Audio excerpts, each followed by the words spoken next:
Pasado, no quiero con este político, no, ¿quién se ha creído ellos? Vamos a buscar la unidad no en torno a nosotros, sino que vamos a buscar la unidad en torno a lo que sea mejor para el país. Necesita optar por una candidatura oficialista o por una candidatura opositora. Vamos a construir a partir de este proceso que estamos trabajando juntos un triunfo histórico en octubre del año 2019. Estamos conversando con todos, intercambiando criterios, vuelvo a decir, para verificar justamente estas coincidencias. Todos están tomando decisiones. Se viene un tiempo de más decisiones todavía y para muchos hay temas sorprendentes. Como por ejemplo que hoy día se anuncia que el PDC invita a Jaime Paz Zamora para que sea su candidato a la presidencia. Ha comenzado a aparecer la versión, se ha oficializado. La Razón, por ejemplo, mira lo que dice en La Razón. El expresidente Jaime Paz participa de cita del PDC con vista a las elecciones generales. El Deber indica, anuncian 2 candidaturas del Partido Demócrata Cristiano en un solo día. Correo del Sur de Sucre, Jaime Paz podría ser el candidato a presidente del PDC. Y ese es el tema, ¿no? Tenemos 2 invitados, Luis Felipe Dorado, de Unidad Demócrata, bienvenido. ¿Cómo está? Muchas gracias por la invitación. Y Adriana Salvatierra, senadora del MAS, bienvenida. Muy buenas noches, muchas gracias. ¿Cuántos años tiene usted, Luis Felipe? Yo tengo 39 años. 39, ¿y usted, Adriana? 10 años menos. 29. 29. Están faltando jóvenes, ¿no? En los primeros lugares de la política, ¿no? Porque estamos viendo candidatos que ya estuvieron hace mucho tiempo, ¿no, Luis Felipe? Sí, la verdad es que el escenario político vemos lo mismo de siempre, las mismas personas. Se esperaba de que en esta elección nazca un nuevo candidato, algo nuevo donde la ciudadanía podría identificarse, pero vemos que son las mismas caras, las mismas gente, entonces tanto en los dos lados, en ambos lados, oposición, oficialismo, son las mismas personas. ¿Por qué será eso?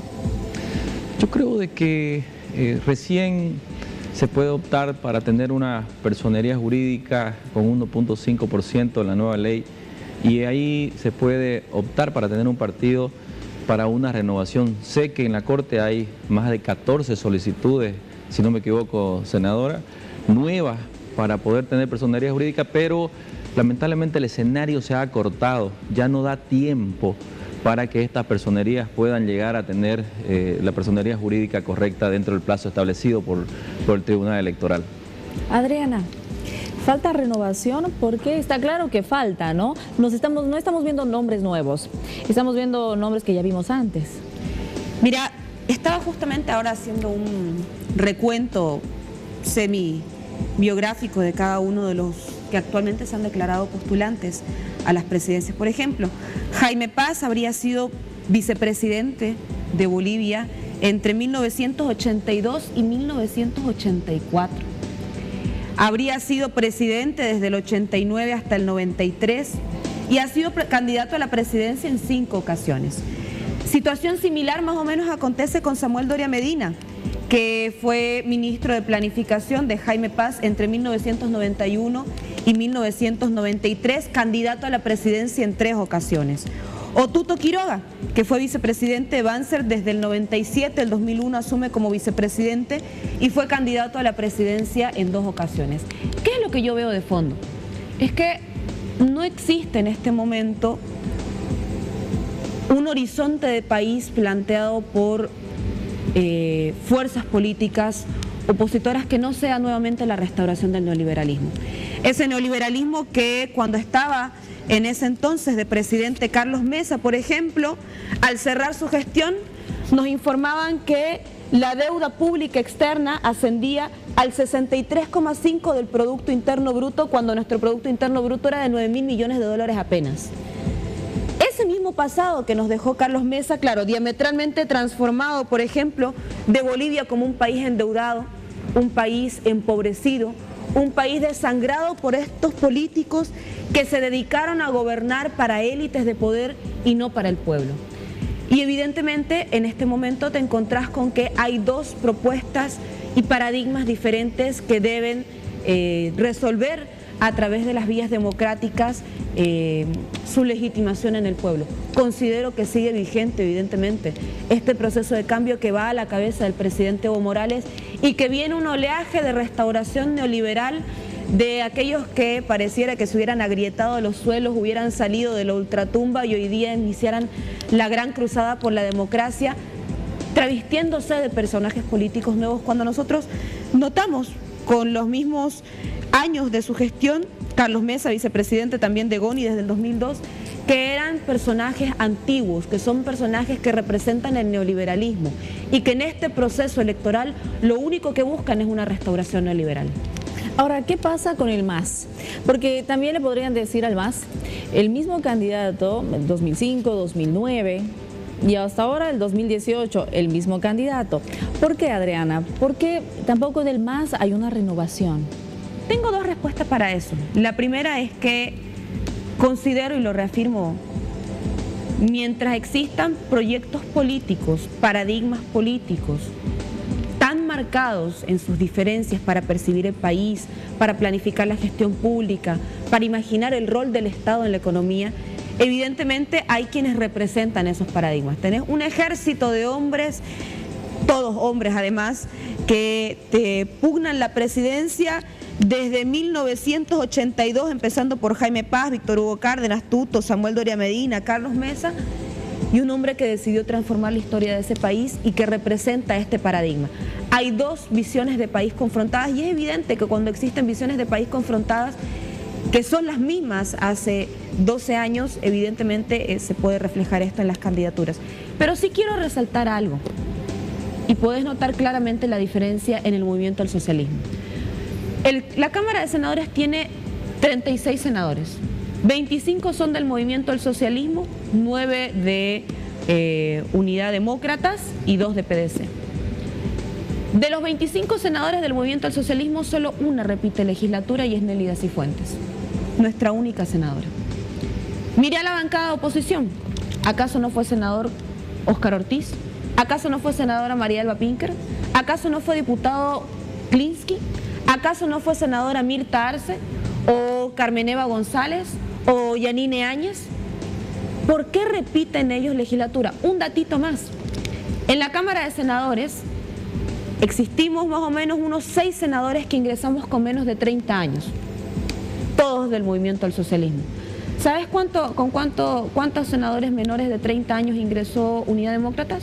Una. Para nosotros, los espacios de representación son espacios en los que permanentemente cambias figuras. Ahora, difícil obviamente construir en 5, en 6 años un liderazgo de la talla internacional, nacional, incluso también del presidente Evo Morales. Por supuesto, la historia no da pasos tan acelerados y liderazgos como los del presidente Evo Morales consolidados a nivel internacional incluso son construcciones a largo plazo que se dan por el carácter del líder, por su consecuencia ideológica y fundamentalmente por arrastrar un proyecto país. Ahora, Luis Felipe, si uno se pone a pensar, por ejemplo, en democracias como las de Estados Unidos, hay una reelección. Entonces yo le pregunto, ¿por qué ni en el oficialismo ni en la oposición se observa renovación? Porque usted sabe, en el MAS repiten candidatos y en la oposición están buscando candidatos del siglo pasado o del inicio de este siglo. ¿Por qué? ¿Por qué ese taponamiento? Mire, Claudia, la verdad yo veo a la senadora está haciendo un buen trabajo. O sea que si ella va a una reelección, estaría entrando en lo que ha hecho los que ha nombrado. Está en su derecho de poder ir a la reelección una vez, pero ya 3 veces ya no se puede. La Constitución lo prohíbe. Entonces la senadora acá puede ir a una otra elección y ya su discurso se cae, porque si lo está haciendo bien, ¿por qué no va a ir, digamos, ¿no? ¿Va a ir otra vez a la elección, senadora, o no va a ir? Lo define mi partido, no lo defino yo, pero... No, pero la crítica va así, digamos, ¿no? Si entramos en los ejemplos personales, Luis Felipe, que no sería mi campo. Claro. El problema no es el cargo, porque si fuera por el cargo, utilizamos ejemplos como el tuyo, que ha sido concejal, asambleísta constituyente, 2 veces diputado y probablemente no sabemos qué va a pasar con vos. Siempre uninominal. La estrategia... No he sido colgado del presidente. Sí, pero la estrategia esa es la diferencia mía con usted. Usted fue colgada del presidente, yo puse la cara para ser... ¿Está diciendo entonces que candidato. Óscar Ortiz, María Elba Pinker son colgados de Doria Medina? Por supuesto. Usted también. O sea, me gustaría verla a usted en una uninominal ganar una elección. Eso es diferente. Con la cara pidiéndole al pueblo y a la gente que vote por usted. Ese es diferente, no colgado del presidente. Esa es la democracia, Claudia. ¿Usted, Luis Felipe, se va a repostular? Yo no me voy a repostular. Yo respeto la Constitución. Yo creo de que tenemos que respetar. Ya la Constitución nos prohíbe tener 3 diputaciones. Eso no se puede. 3 veces asambleístas, 3 veces senadores. ¿Usted se puede constitucionalmente? Lo define mi partido y ratifico nuevamente, y no por entrar en una confrontación personal, porque creo que no es el espíritu del debate. Por supuesto. Hay una discusión sobre la reelección. ¿De qué sirve que vos ¿Pero vas, digas... Adriana, o no vas? Perdón, yo decidí no interrumpirte, Luis Felipe. Perfecto. ¿De qué sirve que vos promovas un discurso de respeto a la Constitución, de no a la reelección supuestamente, cuando finalmente lo que haces es alternar cargos? Hoy sos concejal, mañana sos asambleísta constituyente, pasado mañana diputado, de aquí a 4 días nuevamente diputado, se te acaba el periodo constitucional, probablemente vas a buscar nuevamente una concejalía, una asamblea departamental. Eso no es renovación de cuadros honesta, desde mi punto de vista. Eso es simplemente buscarle la maña a la normativa para tratar de reposicionarse permanentemente de forma política, y no creo que sea lo acertado.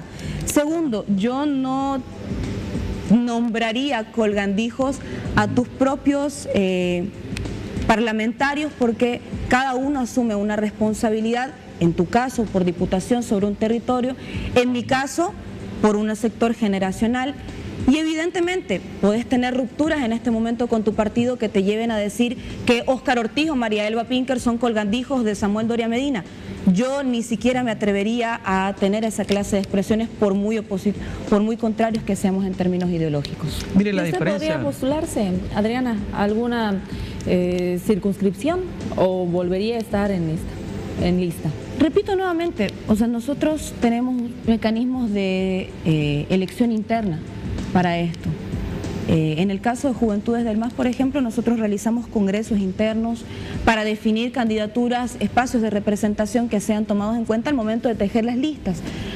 Para definir los criterios de representación, nosotros no solamente tomamos en términos territoriales las uninominales, sino espacios y segmentos de representación poblacional de juventudes, sector transportista, juntas vecinales, profesionales de diferentes instituciones. Para nosotros, el hilar las candidaturas y las planchas como una lista única obedece fundamentalmente a un criterio de integración, y eso es lo que ha garantizado la cohesión, la unidad de nuestra bancada como Movimiento al Socialismo.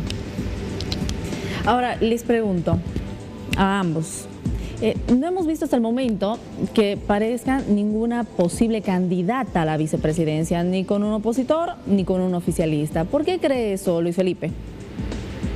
Yo creo de que para mí la mujer es su siglo, debería participar. Deberíamos tener a la cabeza una mujer, pero sin embargo, como lo está diciendo aquí la senadora, si ella es candidata en la próxima elección, se le cae su discurso. Voy a pedir la grabación de este programa para que lo veamos después. No podés decir un discurso ahorita y después decir otro. Hay que ser serio, hay que ser responsable en lo que uno está diciendo. Entonces, aquí lo que tiene que primar es la democracia.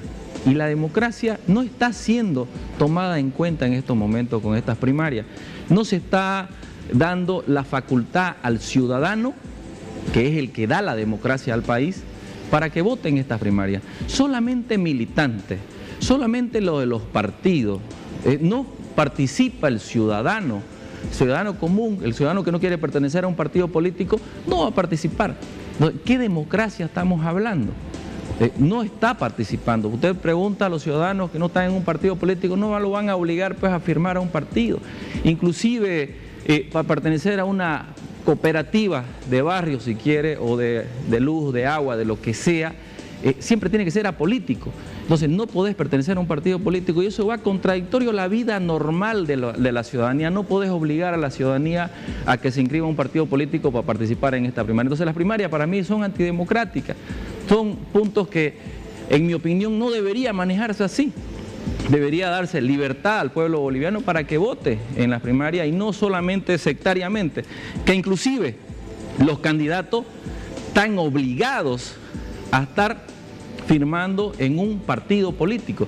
O sea que si hasta el martes, por ejemplo, Jaime Paz no firma en el PDC, no va a poder ser candidato.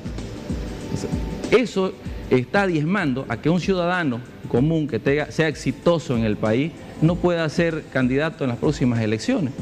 Esa es la diferencia de la verdadera democracia que debería existir en el país, que es la que da el ciudadano a todos los bolivianos. Adriana, hábleme por favor sobre esto, de falta de mujeres en unas listas y en otras, en unos binomios y en otros. No hay mujeres, ¿por qué? Yo creo que la participación de la mujer debe ser analizada históricamente. Y mira, cuando vos ves el cuadro de fundación del Acta de Independencia de 1825, te vas a dar cuenta que quienes firmaron el Acta de Independencia no habían campesinos, no habían indígenas, no había mujeres. Bolivia se fundó a espaldas de los campesinos, de los indígenas, de las mujeres, de los jóvenes. Básicamente, cuando ves esa acta de independencia, la firman militares y aparentemente profesionales. Recién en 1952, casi más de 70 años, es que la mujer adquiere el derecho a votar. De 1825 a 1952, mira cuánto tiempo pasó. Que no éramos tratadas de forma igualitaria que los hombres. De 1952, recién en 1999, con la primera ley de partidos políticos de Banzer en su periodo democrático, entre comillas democrático, se establece una cuota de participación mínima de mujeres del 30%. Pareciera que los plazos se acortan porque de 1999 al 2009 recién se constitucionaliza la paridad entre hombres y mujeres para la participación política. Coincido con Luis Felipe, yo creo que es el tiempo de las mujeres. Ahora, ¿cómo acelerar esa participación? Creo que la Constitución ha brindado todos los mecanismos para que las mujeres y los hombres participemos en igualdad de condiciones. Ahora, cada partido político evidentemente tiene la obligación, gracias a la Constitución Política del Estado, en el gobierno del presidente Evo Morales, de impulsar una mayor participación de las mujeres, garantizando que la mitad de su lista sean hombres y mujeres. Las cabezas, bueno, tenemos que discutirlo, cada partido tendrá los mecanismos de democracia interna para definir si hombres o mujeres deben acompañar las listas. Para nosotros no es un tema cerrado, sin embargo siempre yo he mencionado y soy una convencida de aquello, creemos que nuestros mejores cuadros políticos están al frente de este proceso. Ahora, sobre las primarias, si son abiertas, cerradas, bueno, yo estudié ciencias políticas y en ciencias sociales vos ves que en los sistemas electorales, cuando haces primar la lógica de los partidos políticos a partir de pensar la democracia en términos de presión política partidaria como estructura válida, tenés tres tipos de primarias. Abiertas, donde van a votar todos los ciudadanos por un candidato en unas internas. Semicerradas, donde solamente van a votar, por ejemplo, militantes y algunos ciudadanos que tienen una categoría de simpatizantes del partido, o en el caso boliviano, que son elecciones primarias cerradas, abiertas solamente para los militantes. Y esto se ha dado en diferentes países, están los tres tipos de primarias, abiertas, semicerradas y cerradas. No es Bolivia un caso excepcional y creo que podríamos realizar comparaciones interesantes, por ejemplo con Uruguay, donde en Uruguay también solo los militantes de las fuerzas partidarias son los que definen en su votación quiénes serán los candidatos. Esto no debe ser algo extraño. Creo que pasa en otros países y abriéndonos un poco más, leyendo un poco más, revisando normativas internacionales, nos damos cuenta de que en Bolivia se está avanzando a pasos democráticos que buscan profundizar la democracia interna de los partidos políticos en la toma de decisiones. Gracias, diputada Adriana Salvatierra, por su visita. Muchísimas gracias. Gracias, diputado Luis Felipe. Muchas gracias, Claudia. El Soberano se está pronunciando a través de nuestras líneas. Vámonos con Soberano. Con el auspicio de Boliviana de Aviación, presentamos El Soberano. Vamos a leer lo que nos dice El Soberano.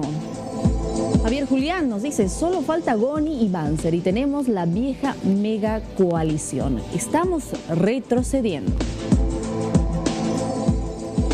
Lucy González Quint nos escribe, dice, pésimo, perdió cuando se postuló para gobernador de Tarija. 2, su capacidad de olvidar, ¿qué perdió? Celia Mamani, como candidato no tiene credibilidad ciudadana ni un proyecto de país, nada bueno ni nuevo. Alain Valverde indica, lo único bueno que hizo era esa musiquita de campaña del MIR, triunfará. Después pasó sin ver. Trevi Señavi indica, no, yo apoyo solo a Carlos Mesa, pero me intriga quién le acompañará en las elecciones como vice. Momento de irnos a la pausa y retornamos en instantes.